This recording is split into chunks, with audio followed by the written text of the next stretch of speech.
Good morning, everybody. Now we'll be starting with a detailed discussion of the intermediate taxation paper, subjective part. So the paper was an average paper and it was not so much difficult, and GST portion was quite easy. Now first question is of 14 marks. We are first of all discussing the income tax part and we'll be discussing the same in depth. So first question, that is of say 14 marks here, and what has been provided, let us see. Mr. Rashish, a resident individual, aged 43 years, he is aged 43 years, provides professional services in the field of interior decoration. Now he is providing professional services in the field of interior decoration. Professional services ये provide कर रहा है in field of interior decoration. तो ये 44AA का notified profession है. His income and expenditure for the year ended 31 March 21 is as under. इसके income and expenditure की ये डिटेल्स दे रखी है. देखिए कंसल्टेंसी चार्जेस हैं, दैट इज 58,80,000. तो क्या ये 44ADA के प्रोविजंस को ऑप्ट कर सकता है क्या? ही cannot opt for what? The provisions of presumptive basis taxation under 44ADA. चूंकि इसकी gross receipts from profession exceeds ₹50 lakhs. ठीक है. अब देखिए interest on public provident fund दे रखा है, that is exempt under section 10 clause 15. PPF पे जो इंटरेस्ट होता है वो एग्जेम्प्ट है. Interest on saving bank account, इसका आपको 80 TTA के अंदर डिडक्शन मिल जाएगा 10,000 रुपीज़ का. 80 TTA में it is eligible for deduction. Interest on savings certificate 8th issue for 3rd year, NSC जारी किए गए हैं, उसमें 3rd year का इंटरेस्ट है, ये टैक्सेबल है इनकम फ्रॉम अदर सोर्सेज में, and it also qualifies for deduction under 80C. 80C के लिए ये क्या है, डिडक्शन के लिए क्वालिफाई करेगा. जो इंटरेस्ट होता है नेशनल सेविंग सर्टिफिकेट वो री इन्वेस्ट होता है NSC में, इसलिए क्या है that is also eligible for deduction under 80C. अब इधर देखें हम लोग, एम्प्लॉयज़ रेम्यूनरेशन एंड बेनिफिट दे रखे हैं, other office and administrative expenses दे रखे हैं, जनरल एक्सपेंसेस हैं, इलेक्ट्रिसिटी एक्सपेंसेस हैं, मेडिकल एक्सपेंसेस हैं, परचेज ऑफ फर्नीचर, ये कैपिटल एक्सपेंडिचर है, ये कैपिटल एक्सपेंडिचर है, और ये क्या हो रहा है आपके डिसअलाउ होगा. This is a capital expenditure which will be what disallowed. Then depreciation will be added back and whatever the allowable depreciation वो रिड्यूस कर दिया जाएगा. और एक्सेस ऑफ इनकम और एक्सपेंडिचर इज व्हाट 39,43,000 क्या है, एक्सेस ऑफ इनकम और expenditure है. अब आप देखिए the information, the following other information relates to financial year 2021. The expenses on employees remuneration and benefit, जो पहला जो हेड है एम्प्लॉयज रेम्यूनरेशन एंड बेनिफिट्स है, इसमें क्या है फैमिली प्लानिंग एक्सपेंडिचर इनकर किया है 20,000 का, जो कि रेवेन्यू इन नेचर है. The same has been paid through account payee check. तो जब हम देख रहे हैं ये मिस्टर आशीष है, जो फैमिली प्लानिंग एक्सपेंडिचर का डिडक्शन क्या है, कंपनी एसएससी को मिल रहा है, कंपनी एसएससी को मिल रहा है फैमिली प्लानिंग एक्सपेंडिचर का deduction under section 36(1)(9). Revenue nature का होगा तो वो अलाउ हो रहा है, और कैपिटल नेचर का 5 इक्वल इंस्टॉलमेंट में. चूंकि आशीष क्या है, इंडिविजुअल असेसी है, आशीष क्या है, इंडिविजुअल असेसी है, तो इसका स्पेसिफिकली 30 से 36 के अंदर अलाउंस एडमिजिबल नहीं है. फिर देखिए नेक्स्ट क्या है, payment of salary of ₹25,000 per month to sister in law of mister Ashish. Ashish की सिस्टर इन लॉ को ये क्या है, पेमेंट किया गया है, who was in charge of the accounts and receivable department. However, comparison to the similar work profile, the reasonable salary क्या है, 20,000 रुपये पर मंथ आ रही है. अब देखिए 48(2) के अंदर हम बात करते हैं, अगर पेमेंट टू स्पेसिफाइड पर्सन की बात है, पेमेंट टू स्पेसिफाइड पर्सन की बात है, तो अगर असेसी कौन है, इंडिविजुअल है, असेसी कौन है, इंडिविजुअल है, और वो पेमेंट करता है अपने रिलेटिव्स को, वो पेमेंट करता है अपने रिलेटिव्स को, तो जो भी एक्सपेंडिचर क्या होता है एक्सेसिव और अनरीजनेबल होगा, having regard to the fair market value of goods और सर्विसेज, वो डिसअलाउ होगा. तो असेसी पेमेंट कर रहा है अपने रिलेटिव्स को, और रिलेटिव कौन हो गया? रिलेटिव हो गया, देखिए रिलेटिव, द टर्म रिलेटिव वो डिफाइन की गई है सेक्शन 2 क्लॉज 41 के अंदर। रिलेटिव में कौन है? Husband, wife, brother, sister. Relative में कौन आ रहा है? हस्बैंड आ रही है, वाइफ आ रहा है, ब्रदर आ रही है, सिस्टर आ रहा है, ब्रदर आ रहा है, सिस्टर आ रहा है, और लीनियल असेंडेंट आ रहे हैं, लीनियल असेंडेंट आ रहे हैं, और लीनियल डिसेंडेंट आ रहे हैं। तो अब जब बात आती है सिस्टर इन लॉ को पेमेंट किया है, सिस्टर को नहीं किया है, सिस्टर इन लॉ को पेमेंट किया है, तो sister in law does not fall, sister in law does not fall in ambit of relative. ये रिलेटिव की एम्बिट में नहीं आ रही है। When she is not coming under the ambit of relative, disallowance under 48(2) will not be attracted. Disallowance 48(2) का attract नहीं होगा। फिर देखिए इन्होंने बोला amount received by mister Ashish as employees contribution to EPF in February 21 10,000 rupees was also deposited after the due date of the relevant act. तो employee का जो कंट्रीब्यूशन है टुवर्ड स्टाफ वेलफेयर स्कीम, पहले वो एम्प्लॉयर की इनकम मान लिया जाता है, और जब वो जमा करा दिया जाएगा ऑन और before the due date of relevant fund. अब तो फाइनेंस एक्ट ने 21 ने इसको क्लियरिफाई भी कर दिया है कि ड्यू डेट मतलब due date of relevant fund है। रेलेवेंट फंड यानी पीएफ की ड्यू डेट तक अगर नहीं जमा कराओगे तो ये क्या हो जाएगा? Same is disallowed. फिर ये अलाउ नहीं होएगा, ये क्या हो रहा है? डिसअलाउ कर दिया जाएगा। ये एक्सपेंडिचर भी क्या है? डिसअलाउ कर दिया जाएगा।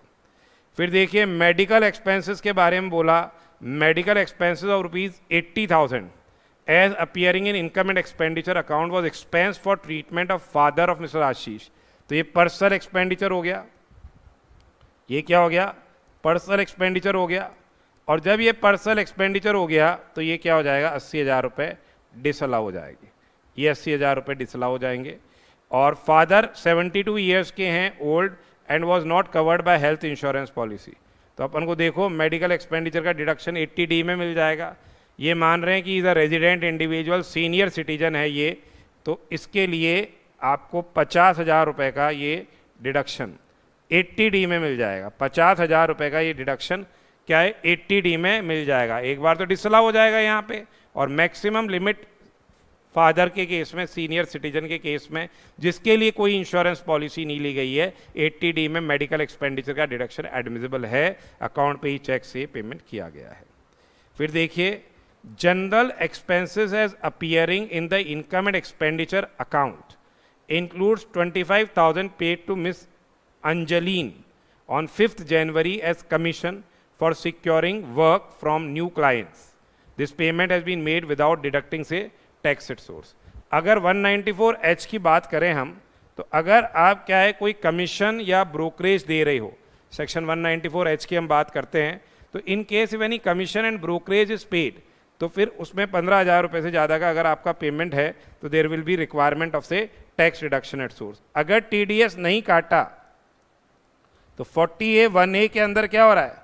40A(1)(a) के अंदर 30% ऑफ एक्सपेंडिचर डिसअलाउ हो रहा है। ये 30% ऑफ एक्सपेंडिचर क्या हो जाएगा? यहाँ डिसअलाउ हो जाएगा, यानी 25,000 रुपये का 30% जो एक्सपेंडिचर है 7,500 रुपये, ये यहाँ पे क्या हो रहा है? डिसअलाउ कर दिया जाएगा। फिर the WDV of depreciable assets as on 1/4/2020 as under computer हैं और प्रोफेशनल बुक्स हैं, ये एलिजिबल हैं 40% की रेट से। डेप्रिसिएशन इस पे एलिजिबल है 40% की रेट से। तो एक बार कैलकुलेशन में देख लीजिए, 90,000 ब्लॉक आ गया 40% वाला, 90,000 plus 35,000 into 40%, that is 125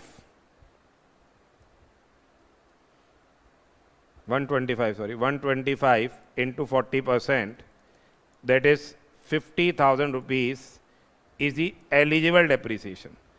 The new furniture as appearing in the income and expenditure account, अपन ने देखा न्यू फर्नीचर कितने का आ रहा है इनकम एंड एक्सपेंडिचर में 48,000 का है। 48,000 ये अपन ने 31 अगस्त को परचेज किया था and was put to use on the same day, payment was made as under. देखो 18,000 रुपये कैश में पेमेंट किया है 31 अगस्त को for purchase of new furniture. तो ये 18,000 रुपये कैश में जो आप पेमेंट कर रहे हो, the same will not form the part of actual cost. 19,000 रुपये अकाउंट पे ही चेक से पेमेंट किया है, ये the same will form the part of the actual cost. और 11,000 इन कैश पे किया है, पर ये किसको पे किया है? ट्रांसपोर्टर को पे किया है। तो देखिए जब अपन जीटीए को पेमेंट करते हैं तो 35,000 रुपये की लिमिट अलाउ है, 35,000 की लिमिट है when we make payment to GT. तो इंटेंशन ये है कि जीटीए के केस में डिसअलाउंस 40A उसमें भी 3 में अट्रैक्ट नहीं हो रहा, तो यहाँ भी हमारे हिसाब से the same will what form the part of the actual cost, ये डिसअलाउंस अट्रैक्ट नहीं होना चाहिए। ऑल्टरनेटिवली ये भी कहा जा सकता है कि 40 मतलब अब जब हमने सेक्शन 43(1) की बात पढ़ी थी एक्चुअल कॉस्ट में, जब एक्चुअल कॉस्ट की बात पढ़ी थी तो वो कह रहे हैं कि 10,000 रुपये से ज़्यादा अगर आपने कोई भी एसेट के रिलेशन में एक्सपेंडिचर किया है तो वो डिसअलाउ होएगा। तो अब देखें हम लोग वो एसेट की कॉस्ट नहीं मानी जाएगी। तो अब हम ये देखते हैं कि भाई जहाँ इंटेंशन ऑफ लॉ क्या है, जीटीए को पेमेंट करने पे 35,000 रुपये की लिमिट है, इसलिए हम ये डिसअलाउंस नहीं मानते हैं। जब वहीं डिसअलाउ नहीं है तो यहाँ भी क्यों नहीं एसेट का पार्ट बनेगा, तो ये एसेट का पार्ट माना जाएगा। यानी फर्नीचर की कॉस्ट कितनी हो गई? फर्नीचर की कॉस्ट हो गई 30,000 रुपये, 18,000 कैश पेमेंट है, वो अलग कॉस्ट का पार्ट नहीं होगा, और फर्नीचर की कॉस्ट 30,000 हो गई। तो इस पर क्या है 10% की रेट से डेप्रिसिएशन एडमिजिबल होगा, यानी 3,000 रुपये ये डेप्रिसिएशन इस पर एडमिजिबल हो जाएगा। ऊपर 50,000 हो ही गया है। फिर देखिए mister Ashish purchased a new car on 2/4/19, 2/4/2019 को इसने 3,35,000 रुपये की कार खरीदी थी फॉर पर्सनल यूज़, पर पर्सनल यूज़ के लिए खरीदी थी। उसके बाद 30/4/2020 को ही has brought the car for use of profession. अब ये प्रोफेशन के लिए कार को काम में लेने आ गए, और फेयर मार्केट वैल्यू 30/4 को क्या है 2,50,000 है। तो अब जैसे बिल्डिंग के केस में तो अपन ने ये देखा था, बिल्डिंग के केस में तो क्या है अपन ने ये क्या देखा था कि अगर आपने कोई बिल्डिंग पहले previously use for other purposes now use for purpose of business, तो शुरुआत से ये बिल्डिंग अगर बिजनेस के लिए काम में आ रही होती तो उस पर जो आज की डेट का जो डेप्रीसिएशन की रेट है उससे रिड्यूस करके जो WDV आ रही है वही एक्चुअल कॉस्ट बन जाती है। That is if the building has been use for the purpose of business and profession since its initial acquisition, then that purchase price as reduced by the amount of depreciation that would have been allowable. The WDV so arrived will become the actual cost. But this explanation is not workable for car. तो car के लिए क्या हो जाएगी 3,35,000 रुपये ही क्या रहेगी इसकी एक्चुअल कॉस्ट रहेगी, और इस पे 3,35,000 पे 15% की रेट से डेप्रीसिएशन एडमिसिबल हो जाएगा। तो 3,35,000 का 15% की रेट से डेप्रीशिएशन हो जाता है 50,250। 50,250 ये डेप्रीशिएशन हो गया। पीपीएफ में कंट्रीब्यूशन 80C के लिए क्वालिफाई करता है। अब इसकी क्योंकि ग्रॉस रिसीट पिछले साल 52 लाख से, इसलिए टीडीएस प्रोविजंस अंडर 194H इसके अट्रैक्ट होंगे। 194H के प्रोविजंस अट्रैक्ट हो रहे हैं इस केस में क्योंकि इज लायबल फॉर ऑडिट, इसलिए इसको 194H में टीडीएस करना था, नहीं किया इसलिए 30% डिसअलाउ हो जाएगा।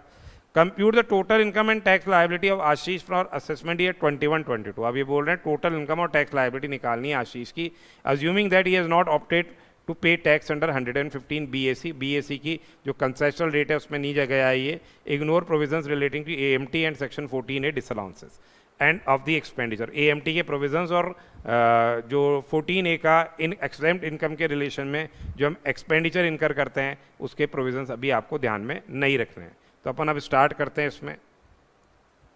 कंप्यूटेशन ऑफ टोटल इनकम, पूरा ओवरव्यू तो देख ही लिया अपन ने। Computation of total income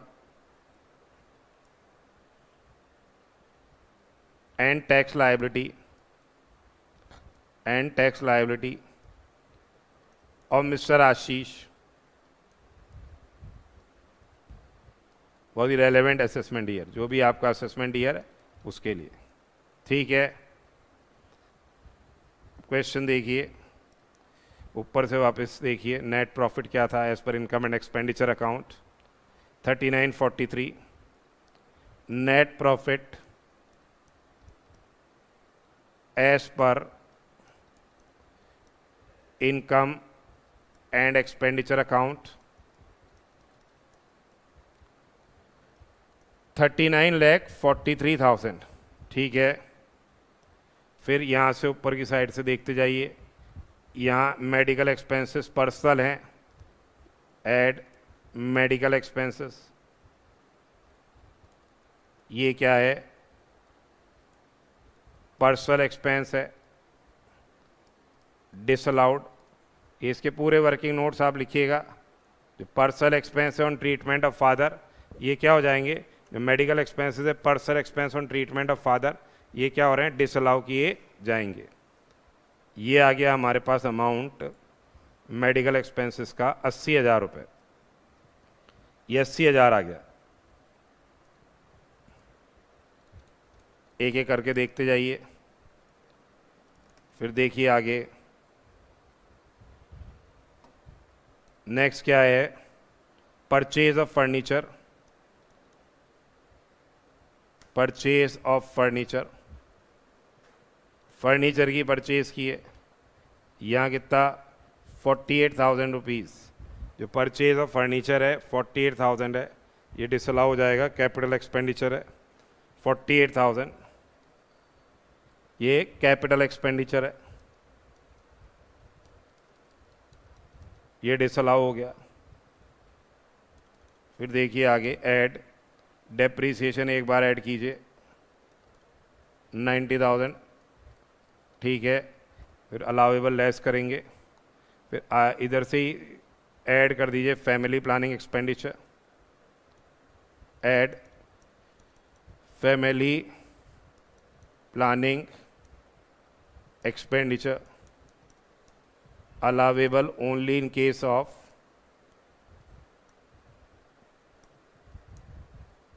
company SSC, सिर्फ कंपनी एसएससी केस में अलाउ होता है, क्योंकि यहाँ एसएससी कंपनी नहीं है इसलिए डिसअलाउ हो जाएगा 20,000 रुपये। फिर payment to sister in law,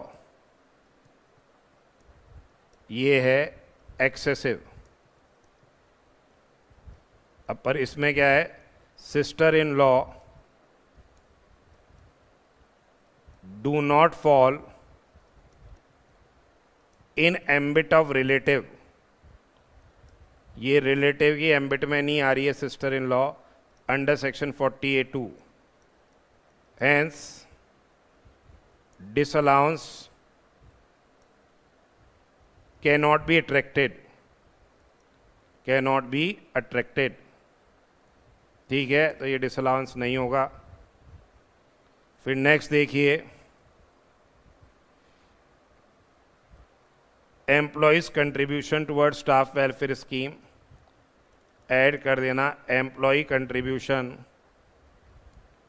employ contribution towards staff welfare scheme. ठीक है, नॉट डिपॉजिटेड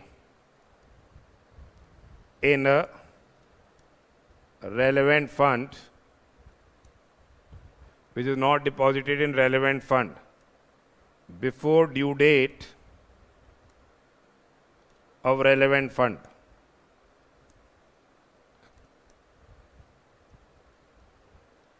ये आ गया हमारा 10,000 रुपये, ये डिसअलाउ हो जाएगा। फिर मेडिकल एक्सपेंसेस अपन ने करी दिए ना, ऊपर डिसअलाउ कर दिए थे, मेडिकल किए थे क्या, 80,000 रुपये डिसअलाउ हो चुके हैं, मेडिकल डिसअलाउ कर दिए हमने ऑलरेडी। और जनरल एक्सपेंसेस के बारे में देखिए, general expenses commission paid to अंजलीन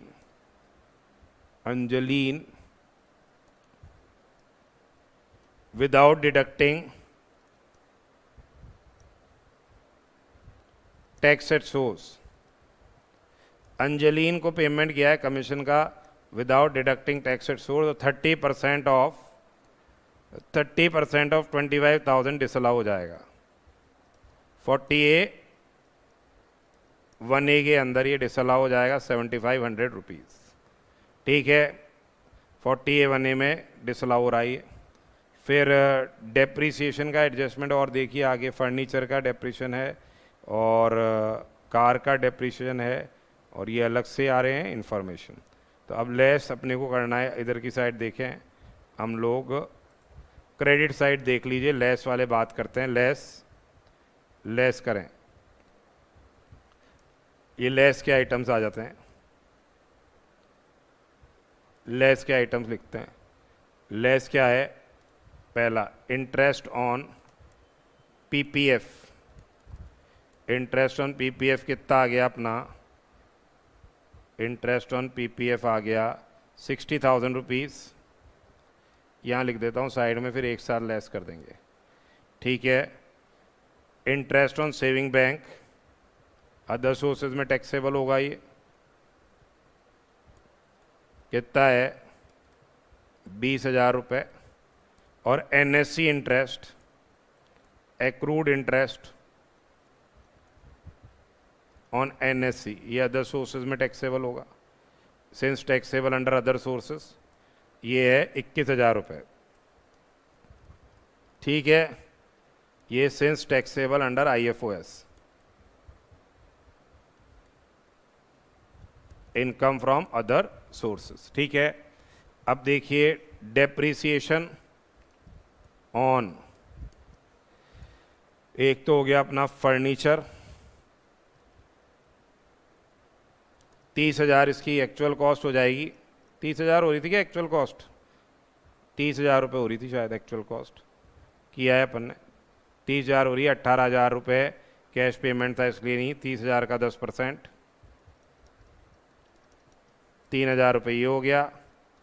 उसके बाद देखिए कार में था 3,35,000 का 15%, कार में 3,35,000 का 15%,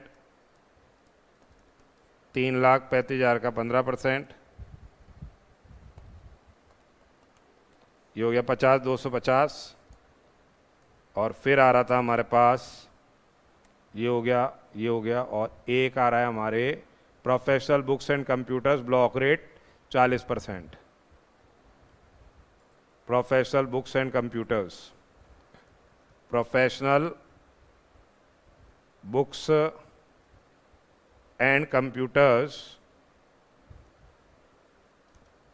40% की ब्लॉक रेट है इसकी। वर्किंग कर दीजिएगा आप, कितना आ रहा था ये अमाउंट? 125 का 40%, 125 का 40%, ये आ रहा था अपना 50,000 रुपये। तो अब देखें आइटम्स ये किए डेप्रीसिएशन के, सारे कंसिडर हो गए ना। ये इसका हो गया था अपना, ये वाला पार्ट हो गया, फर्नीचर वाला हो गया था, कार वाला हो गया था। ठीक है, तो तीनों डेप्रीसिएशन वाले आइटम्स हमने कंसिडर कर लिए। तो ये आ गया हमारा कितना? 50,000, 50,250 प्लस 3,000, 1,03,250। ये घटा देते हैं अपन यहाँ पे, 60,000 प्लस 20,000 प्लस 21,000 प्लस 103,250, 204,250, 204,250।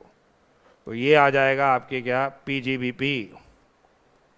पीजीबीपी देखो, पीजीबीपी कितना आ रहा है आपके? 39,43,000 plus 80,000 plus 48,000 plus 90,000 plus 20,000, okay, plus 10,000 minus 204,250। 10,000 plus 7,500 दोनों एक साथ कर दिए थे मैंने। 204,250 माइनस होने पे ये कितना आ रहा है आपके 39,94,250 39,94,250 एक बार वेरीफाई कर लेते हैं हम। तो 39,94,250 ये आ रहा है अपना। ठीक है, अब अपन कर लेते हैं income from other sources. Income from other sources, सबसे पहले तो देखो इंटरेस्ट ऑन पीपीएफ, ये तो क्या होता है, एग्जेम्प्ट होता है अंडर सेक्शन 1015। ये तो एग्जेम्प्ट हो गया आपका under section 1015। Interest on PPF तो एग्जेम्प्ट होता है। उसके अलावा देखो आपके आ रहा है सेविंग बैंक इंटरेस्ट 20,000 हो गया। सेविंग बैंक इंटरेस्ट हो गया 20,000। सेविंग बैंक इंटरेस्ट हो गया आपके 20,000 रुपये। और एक हो गया एनएससी एक्रूड इंटरेस्ट। एनएससी पे एक्रूड इंटरेस्ट कितना आ रहा था, फिगर 21,000 आ रहा था। तो इनकम फ्रॉम अदर सोर्सेज आपकी हो गई 41,000। तो ये आ गई आपके GTI gross total income 39,94,250 plus 41,000। तो ये आ जाएगी 40,35,250। 40,35,250 less deduction under chapter 6A। Deduction under chapter 6A, chapter 6A के डिडक्शन लेस कर दीजिए। 80C में एक तो है पीपीएफ कंट्रीब्यूशन, इसने पीपीएफ में कंट्रीब्यूशन किया है 1,00,000 रुपए। और एक आपके क्या है, एनएससी एक्रूड इंटरेस्ट, ये भी क्वालिफाई करता है 80C में। वो अमाउंट कितना आ रहा था, 21,000 रुपये। ये 21,000 आ रहा था एनएससी एक्रूड इंटरेस्ट। तो 1,21 तो ये हो गया, 1,21 ये हो गया। एक 80 टीटीए का मत भूल जाना। 80 टीटीए सेविंग बैंक इंटरेस्ट है। सेविंग बैंक इंटरेस्ट का डिडक्शन मिल जाएगा आपको 10,000 रुपये का।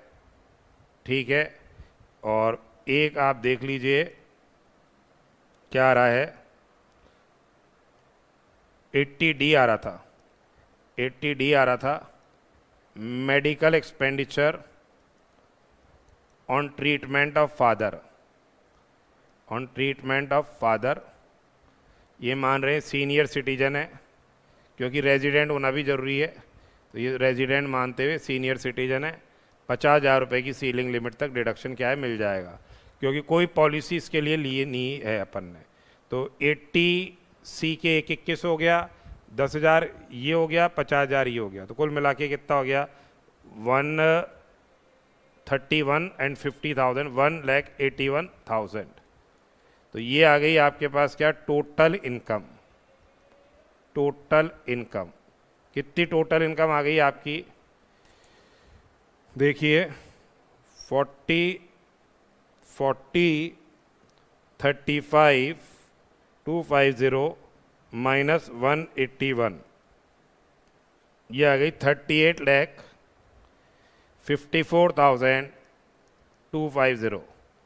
38,54,250 आ गई ये टोटल इनकम, 38,54,250। अब ये कह रहा है कि भाई इस पे टैक्स भी निकालने के लिए बोला है, पर कोई इनकम ऐसी नहीं है जिस पे स्पेशल रेट ऑफ टैक्स से टैक्स लगे। ठीक है, ठीक है,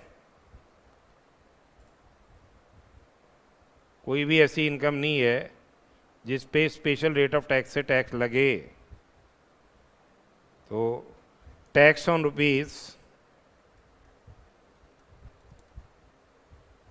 38,54,250, 38,54,250 पहले 2.5 लाख पे हो गया नील। नेक्स्ट 2.5 लाख का हो गया 5%। नेक्स्ट 5 लाख का हो गया 20%। बैलेंस हो गया 28,54,250। 28,54,250 का 30%। 28, 54, 250 का 30% प्लस 112, 500, कुल मिला के ये आ जाता है 968,775, 9,68,775, 968,775 आ गया। ऐड HEC कर दीजिए एट रेट ऑफ 4%, ये 4% की रेट से HEC कर दीजिए। 968,875 इंटू 4% HEC, ये कितना आ जाएगा 38,755, ये आ गया हमारे 38,755। ठीक है, तो ये टोटल करेंगे हम तो ये आ जाएगा 10,07,630 के आसपास ये टैक्स लायबिलिटी आ रही है।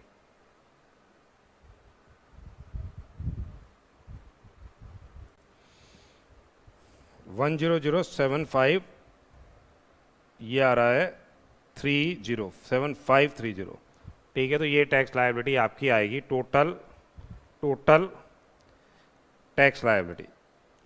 तो ये पहला क्वेश्चन था जो कि एक एवरेज बेसिस पे आपको इतना ध्यान रखना था इसमें पॉइंट। एक तो ये कि भाई जो इंटरेस्ट ऑन सेविंग सर्टिफिकेट है वो 80C का क्वालिफाई करता है।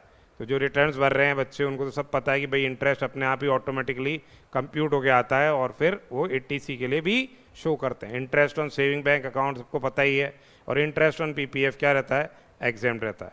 उसके अलावा अपन ने 80D के डिडक्शन के बारे में बात कर ली। तो this was one question average level पे, ये क्वेश्चन ईजी था, इतना कोई डिफिकल्ट आपके लिए नहीं था, तो it was a easy one और आप अच्छे से इसको कर सकते थे। This is about the discussion relating to question number 1, जिसमें अपन ने टोटल इनकम और से टैक्स लायबिलिटी की क्या है कंप्यूटेशन करी है।